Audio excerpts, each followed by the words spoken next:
I walk a lonely road, the only road that I have ever known. Don't know where it goes, but it's only me and I walk alone.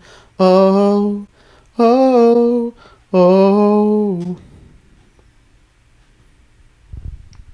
Welcome back That was beautiful. to another episode of Sad Boys talking about the Sacramento Kings, episode 5. Okay, before we dive into this Kings vs. Lakers game, can we just start off on a high note? Let's talk about what we did this past week. All three of us, we went to the Deuce and Mo live show at Harlow's. This was the night before the Sacramento Kings home opener, and we had a blast. It was a lot of fun. It was so great seeing just the Kings Sacramento community showing out, supporting Deuce and Mo, and it was just a fun event in general. They put on some musical performances, they did some trivia, and it was just fun getting to hang out with them and everyone else who shares that one passion for the Sacramento Kings. Let's dive into, let's let the people know what happened at that event. It was a fun night. It was my first time ever at Harlow's. Sellout, like you were saying, just packed. And Deuce Mo did a good show. It was awesome. It was like the perfect precursor to start the year. But it was just fun. It was just a fun night. Collectively, everyone, all the Kings fans from, all around the city gathered. And it was awesome. It was awesome to take pictures with Deuce and Mo afterwards, too. And yeah, it was just a great night. Great night.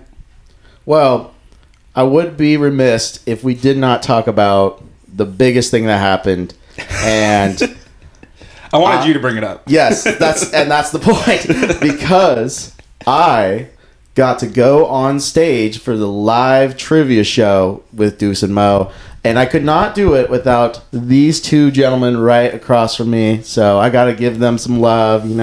Always got to give them love. Here, let's break down how that happened. So out of nowhere, Deuce is like, who wants to come on stage for some Kings trivia? Right away, me and Johnny pop out of our seats, and we're probably the loudest ones at that moment in time, and we're saying, RT, like we're hyping up RT because we just know this is his moment. This is his moment. Exactly. He's built for the stage. He's a musician, and he knows his Kings basketball. So if there's anyone that can crush Kings trivia on a sellout crowd, it's RT. Well, I'll tell you this. It's like when you perform, and I say this because I'm a musician, it's almost like that second gear is basically turns on. And when I got on stage, I was doing stuff like this, like hyping the crowd up on some insane questions. And what we did was we prepared for one of the reels, because one of the questions that came up was the 56-point game, which was Boogie Cousins. Yeah, and we filmed that reel maybe a week, 2 weeks before that, and we uploaded it right before they did that question for you, and so it was right in like the top of your mind, and then you knew. And what was really funny was Ryan Clark was answering these questions almost like before Deuce was finishing questioning them. He was ready. It was so funny, and then the crowd loved it, and the funniest part was when you revealed when DeMarcus Cousins scored that many points. He clarified his answer, and literally the crowd exploded. It was hilarious, and I'm so glad that I have footage of it. For those that follow the Instagram, you've probably seen the video that we're talking about. It was amazing. So Ryan, you are made for the big stage. You're made for the big stage. Also, I would say this too.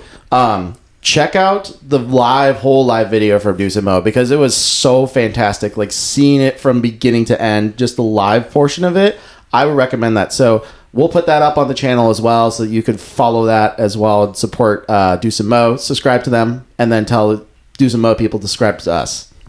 Thank you for that. Thank you for that subtle plug, but also plug in the ones that put on an incredible show.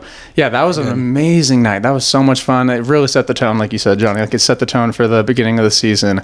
And yeah, it was very, very, very fun. So, next order of business, we have to talk about it. Not fun stuff. We're not, yeah. Well, look at what we're wearing. So I am wearing the Doug Christie infamous punch to Rick Fox t-shirt. Johnny, what are you rocking? I'm rocking a little Kings You could probably describe it better. So this is actually the revamped version of my shirt. So Yeah. this shirt was made by Midtown Sac. Shouts out to them. They make incredible t-shirts of just Sacramento history and Sacramento things in general. Doug Christie is just wiping Rick Fox to the ground with the uppercut. Beautiful tee. And Ryan Clark, show off your tee for the crowd. Yeah, you got to stand up for that. Let's go. Oh my gosh. The Kings taking a leak on the Lakers. So the reason why we're coming with this energy is because we need to. We have We need to. It's our obligation. We're very passionate fans, and the Sacramento Kings unfortunately fall to the Lakers. The final score for the game was, let's see, I have it right here. Actually, I didn't write it down. We lost by 4 points. Like 130. Oh, yeah, 131, 127. It was a yeah. high-scoring game. Let's break it down. So, to start the game, the Kings, they played very slow. Yeah. At one point in the second quarter, first half, we were down 15 points. We did turn it around. We before halftime ended, we cut the lead to 4. So, we figured things out. We were playing with a higher pace, and we cut the lead. It was 64-60. Going into the third quarter. So let's just talk about first half. What did you guys see? The Lakers came out hot. We did respond. Give me your takes. Yeah, I think that first half, I think a lot of Kings fans would agree with me. It seemed like there was a lid on the basket. I think we were getting good shots. I think we had a couple rushed three-pointers that first half, but for the most part, I liked our confident shooting. It just seemed like none of the shots were falling and everything was falling for them. But we stayed in it, and our energy was there. But the first half, it wasn't as discouraging as I thought. I thought we were getting good looks. It's just there seemed like there was a lid on the basket that first half. It is a make or miss league, but I really liked the shot selections that we've had. I really liked how, again, and we'll talk about this at the end, but free throw shooting is starting to get a lot better for us, especially in that first half. We were able to be aggressive, get to the line, and all that stuff was really important. And also, one of our biggest themes was Domas being aggressive. Again, it was another sign of Domas being aggressive in the first half, and just the ability that we are able to come back in those first halves really helps us out a lot. It's going to give us the momentum, but it's all about just practicing being able to get to where we need to be, and just remember that a game is played for 48 minutes, not for 24. It's really crazy how fast a lead could switch. We'll talk about that later. But another thing, Johnny, you were saying there was a lid on the basket. I believe we started 0 for 8 or 0 for 9 from the three-pointer, from three-point land. In the first game with Minnesota, we only shot 29 three-pointers, which would be the last place in the league for three-pointers attempted in a game. So we shot very few three-pointers in the home opener. We completely turned that around. I think we ended up shooting around 50 three-pointers, which is more average with the way the NBA is played today. Yeah, that's what Jay Triano, our offensive coach, wants us to shoot. He wants us to huck as many shots as possible. So, which was great because, and speaking of the first half, Kevin Huerter.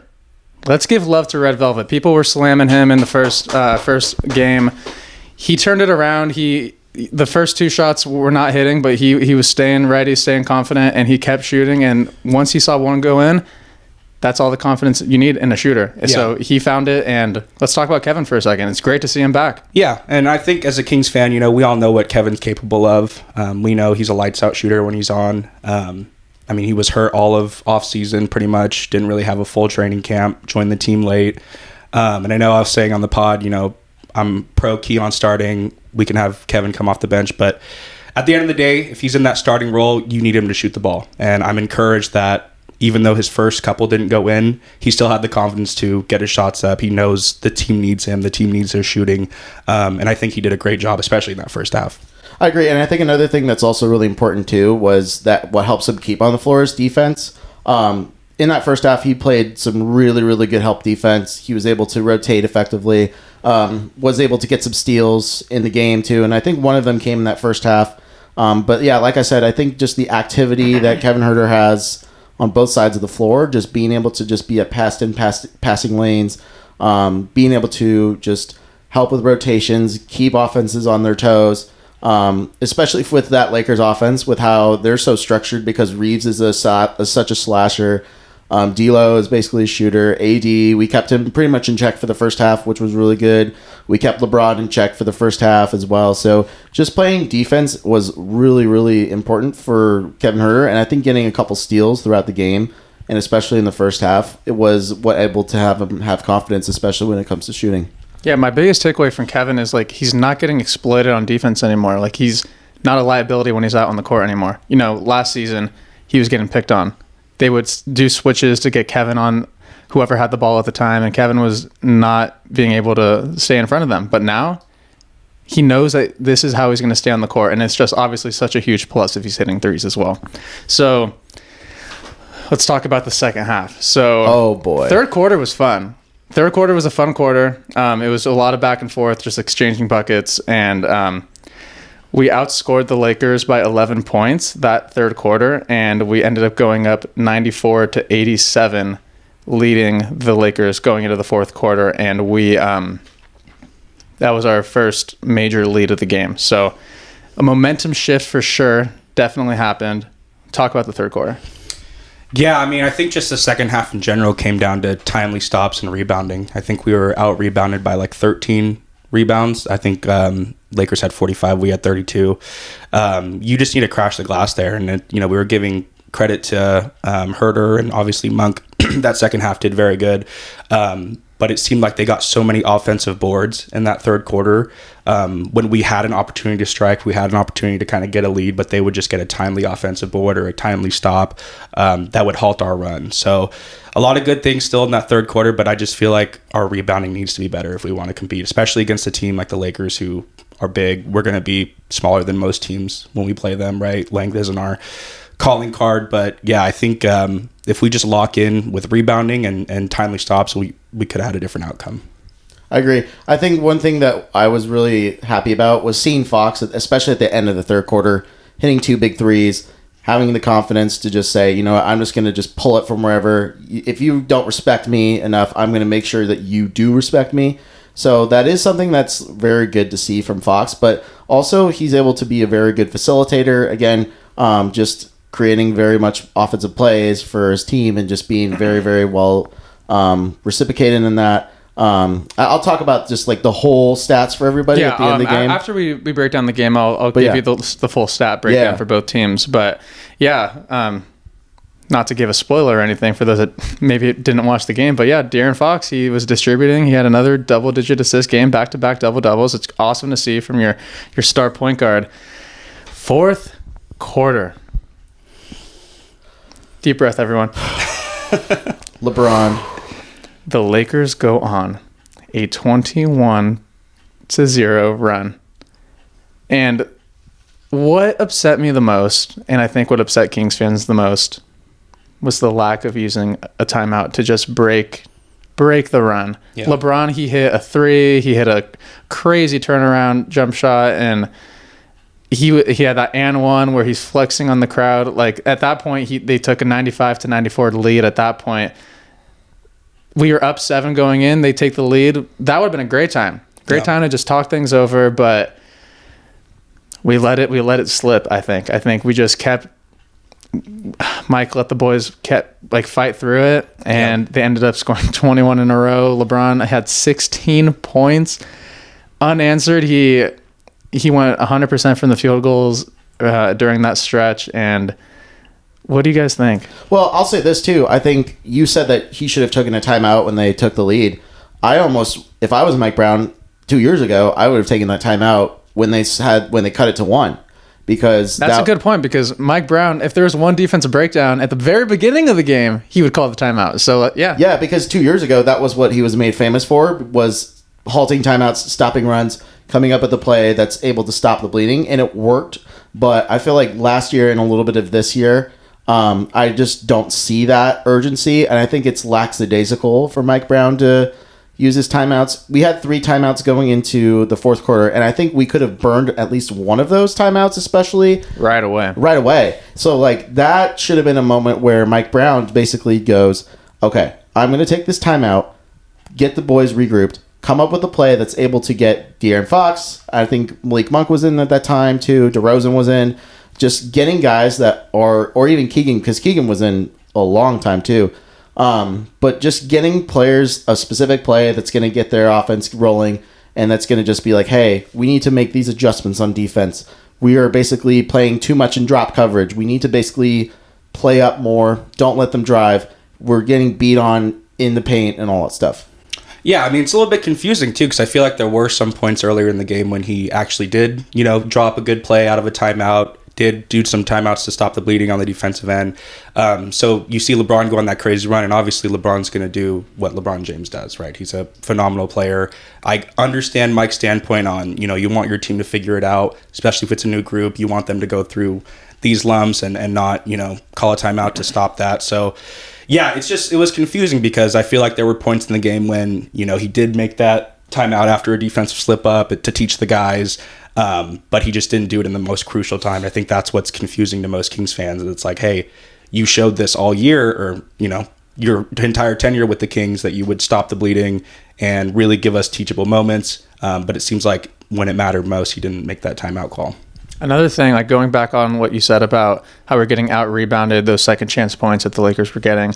We had a small lineup at one point. I believe it was fourth quarter. Trey Lyles was playing the 5. Mm-hmm. We were just getting outworked on the glass, and I think that was just demoralizing to the Kings as well because the Lakers were getting offensive rebound after offensive rebound, and we had our small lineup out at that point, and it just didn't sit right with Kings fans, I'm sure, and that also helped the Lakers go on that crazy run. But yeah, I mean, like what you said with LeBron, when he's in that zone, like you could put Wemby, Keegan, Drew Holiday in front of him. He's hitting that shot. Like he had that look on him, and there was nothing he could have done. Yeah, and when you game plan against LeBron, right, that's what everyone wants him to do is shoot jumpers, even though he can make them. The last thing you want is him going to the line, getting easy baskets around the rim, and his shots were going in. His 3-point shots were going in. His mid-range was going in. And he just looked like a man on the mission. So, kudos to Lakers. I don't think, as much as I'm upset with Mike Brown not making a timeout there, I think LeBron is still going to do what LeBron does. And at the end of the day, we had a chance to win the game. So I'm not really finger pointing at Mike Brown on this one specifically. I just think in general we got to do a better job of getting stops and team rebounding. I think the other big thing too that a lot of Kings fans were also mentioning was Mike Brown not playing Keon Ellis, and because he was a do not play healthy scratch, he was all warmed up, ready to go, and one of the things that happened was that he was not ready to go, and Mike Brown did not use him at all the entire game. And right now what I'm seeing, especially from these first 2 games, is that Mike Brown is using the starters very, very heavily and using the bench players very minimally. So, for example, in a total of 96 minutes, Keegan Murray, I think he had like 43 minutes or 43 something. the first game, and I think 40 last night. Yeah, so it's crazy. like He's playing heavy minutes right now. Insane minutes right now. So it's like every time you look at it, and you're basically saying that's 96 minutes of asking your players to come up, do what you got to do. So, like, again, De'Aaron Fox, 41 minutes last night. Keegan Murray, 40. Domantas Sabonis, 37. DeRozan, 37. Monk with 28. And I'm sure Sabonis would have played more if he didn't get into foul trouble so early on into the game, too. That was, like, my biggest fear for this game was Sabonis getting in foul trouble early against Anthony Davis because – like we all know, the Lakers love giving Lakers the friendly whistle, and Sabonis was on the opposite end of that, and he was getting fouled early, which just it's unfortunate to see, especially when Ryan Clark makes a prediction that is so close to being hit with 33 points and 16 rebounds. One more point. He was so close to hitting that prediction. Here, let me just finish the recap of the game, and then let's talk about the stats. So the Lakers were up 108-94 after that 21-0 run. We fight back. We cut it to 1 point. Anthony Davis with 37 seconds left in the game. Top of the key, 3-pointer. Sabonis is rushing at him, and he sinks it. I was shocked, devastated. I felt every emotion possible when he hit that shot because I'm like, you all know, us three, we're not the biggest fans of Anthony Davis, but my God, he's been playing insane the past 3 games, and we ended up having that final possession down 4. Fox loses the ball. We don't even get an attempt to even cut it to 1 or at least have a chance. So that's how the game ended. The Lakers, with the new head coach and JJ Redick, go 3-0, whereas the Kings fall to 0-2. Yeah, and kudos to the Lakers, right? And as much as, they're our rival and we don't want them to succeed, whatever, kudos to them. Their offense does look a lot better than last year. I feel like JJ's doing a good coaching job. Anthony Davis was a man on the mission. He's definitely heard the Sabonis noise.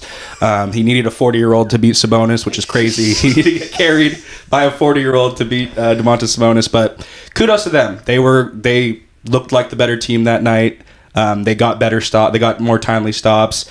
I'm really curious to see how our bench unit gets spread out with minutes going forward. Their bench got a lot of play. Dalton Connect with 20 minutes, Christie with 18. So pretty much everyone on their bench got at least 15 minutes of run. Whereas on our side, only Trey Lyles and Monk were the only ones to play more than 9 minutes tonight. So I'm really curious to see if Keon Ellis is going to get some play. Doug McDermott get some play.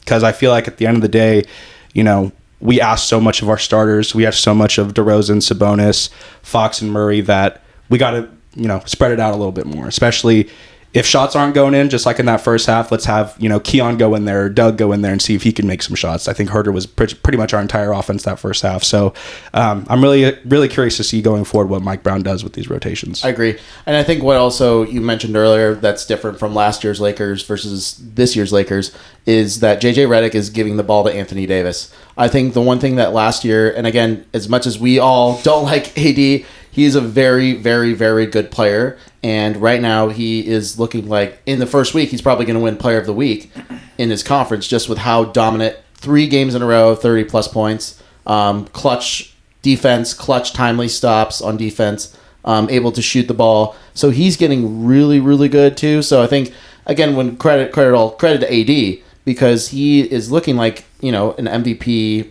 candidate right now just through that first week.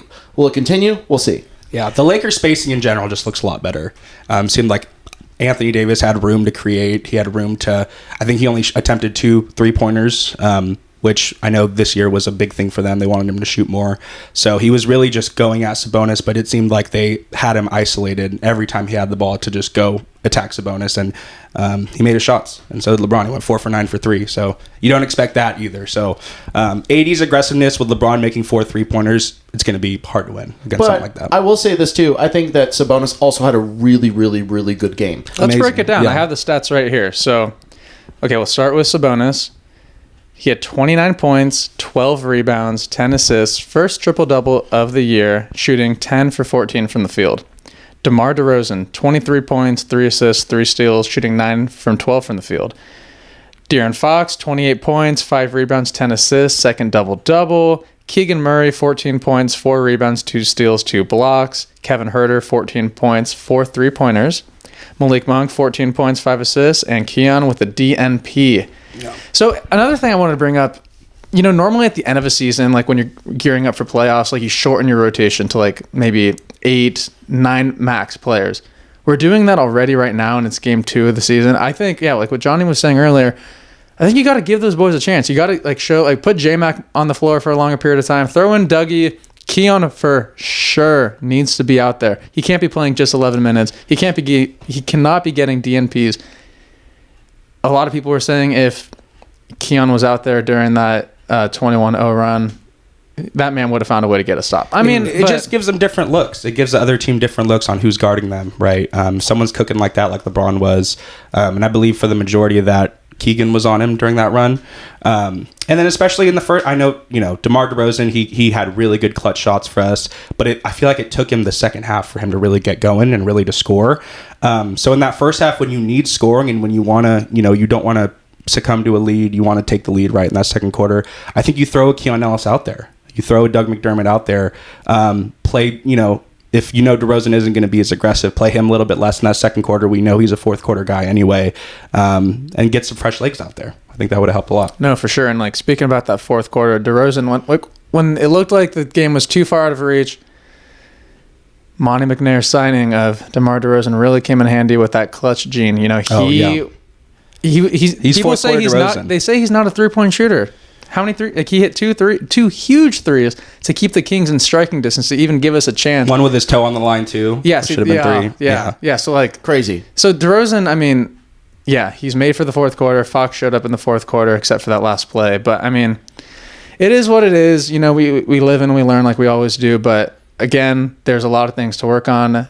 But there's a lot of, I mean, I'm really glad to see that like, when we were down 15 early, we were not discouraged, because sometimes like in the past, like when we're down double digits, like we're fighting to get back the whole game, you know, and like the fact that we turned that around in a matter of minutes was great to see. There's a lot of pluses, a lot of work on, but defense is the biggest thing. I think. And just rebounding. My God. Yeah, because again, Domantas Sabonis was our lead rebounder. I think our next biggest rebounder, I believe, was DeRozan with 5. Yeah, DeRozan had. Yeah, that can't happen. So no one else had more than 5. Oh no, Fox had 5. Excuse me, but De'Aaron Fox was our biggest next rebounder with 5 rebounds. Keegan Murray had 4. Obviously, Keegan Murray, he had 12 rebounds at the game before, so that's really nice to see. But, I mean, Trey Lyles, he should be getting more rebounds. I feel like, especially with the minutes that he's had with 19.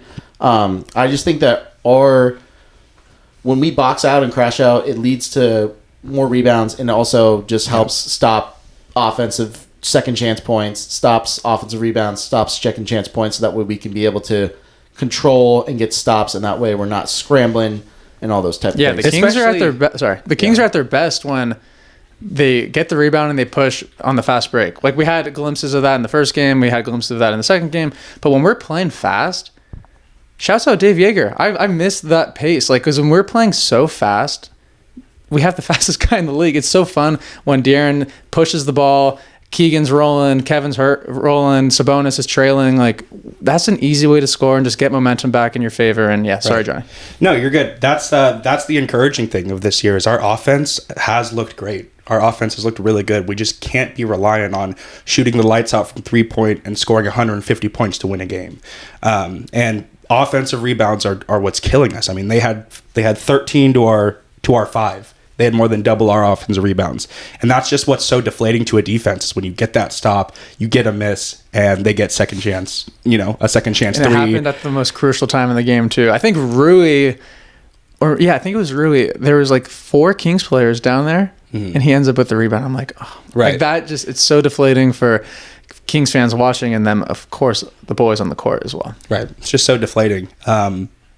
But we shouldn't have to be reliant, like I said, to score 130 points to win a game.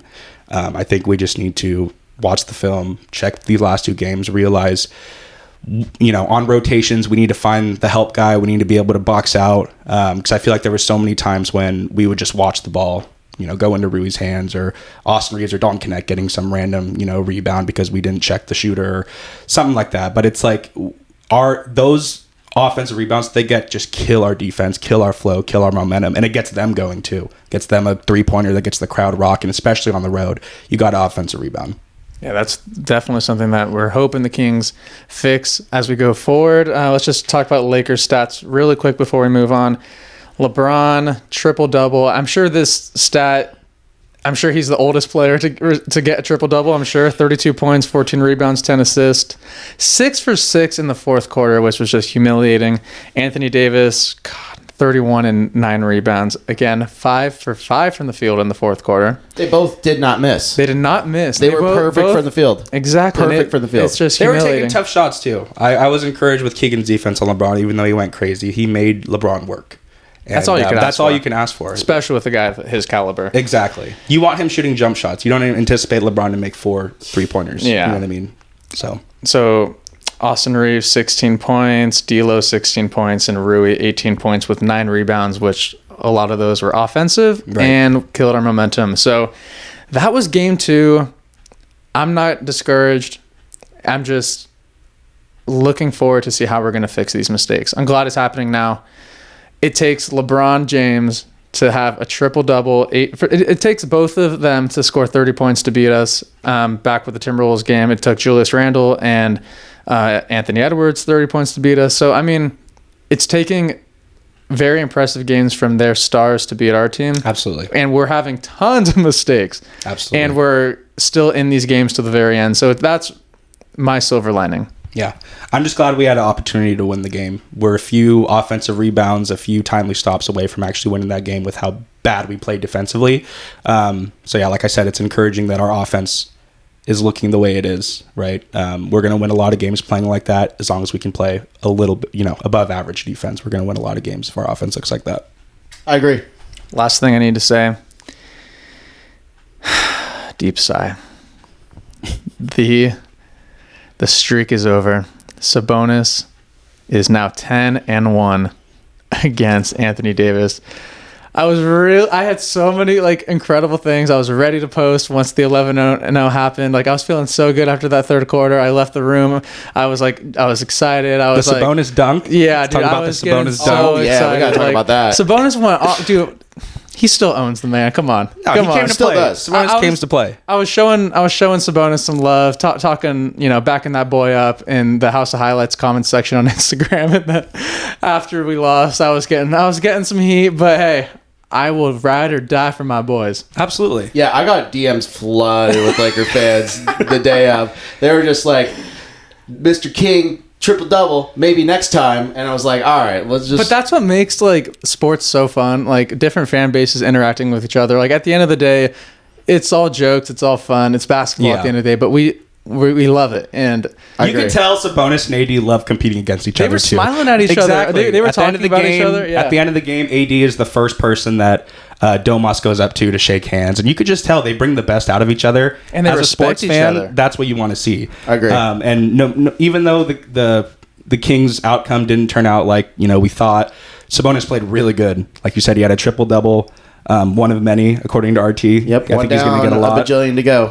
Yeah. So even though we lost, it seems like Sabonis gets up for those matchups, and Sabonis has been definitely our best player these first two games. He gets up for every By matchup. far our best Every player these first matchup. two He games. is. Thank God for Sabonis. Thank goodness. God for Sabonis. Thank One God more for thing Domas. I need to mention. This was kind of circulating on Instagram as well. Our announcers, Katie Christensen and Kyle Draper, were not the biggest fans of the Lakers having streamers fall from It's a little shocking. from the arena. But let me give you some history. So I was on the same page with them. Yeah, they got to celebrate Anthony Davis finally getting a win over Sabonis. I was all for it at first, but then the major House of Highlights, all the big accounts started posting about it, and then I was reading the comments, and they're like, Lakers do this after everyone, and I'm like, it's not the best look. I know. At first I was like, well, obviously we're not watching Laker games every single night, but that's what all the Lakers fans were saying in the comments. They're saying that the Lakers do this every single night, and people were like, not a good look for the Kings announcers, but hey, we back them up till we die too, So Live or die by the sword, baby. I love that.